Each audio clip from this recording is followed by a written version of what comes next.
Hello, I'm Bill Ferguson. Have you ever been upset? Well, notice what happens when you get upset. You shut down inside. You totally disconnect from who you are. Also, we lose our ability to see clearly. We put up our walls of protection. We become very negative. And in that state of upset, ultimately, all we can do is fight, resist, hang on, or withdraw. When we're in a state of upset, we're very, very destructive. Now, notice, when we get upset, doesn't it look like the source of the upset is something outside of us? Doesn't it look like it's the circumstance that caused the upset? Well, that's an illusion that will keep us stuck forever. No circumstance has the power to create an upset. You ever notice that different people get upset at different things? Different people get upset at different things because each person has a different set of nerves that get triggered. Also, look in your life and notice that the same type of upsets keep showing up over and over and over again. The same type of upsets keep showing up because the same nerve keeps getting triggered. Upsets are never caused by what happens. Now, as long as we believe that the source of the upset is from outside of us, then outside of us is going to have total power over us, and the upset will continue.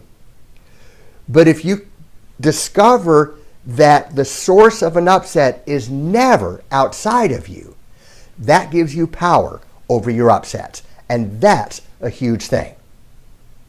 See, you have the ability to totally restore your peace no matter what happens within moments. And we'll talk later. I'll show you how to do that. But the thing to notice right now is upsets are never, never, never caused by what happens. To see this, pick a time in your life when you've been upset. Didn't something happen? Yes, it happened. Now, take a look. What would happen to the upset if somehow, by some miracle, you were totally at peace with the truth of what happened? What would happen to the upset? The upset would disappear. The upset would disappear because the upset is not caused by what happened. An upset is an inner state and can only exist if we're fighting the truth of what happens. Here's another example. I've got this big glass of water and I spill this water on you and you are now soaking wet. And your feelings about being soaking wet are totally irrelevant. And your being wet is like the circumstances of your life. Things are going to come along that you don't like, but it doesn't make any difference. They're still there. You're still wet. So in my example, you're now soaking wet, and your feelings about it are totally, totally, totally irrelevant because the truth is still the truth. You're still wet. If you're at peace with the truth of being wet, which doesn't mean you like it, but if you're at peace with the truth of being wet, there will be no upset.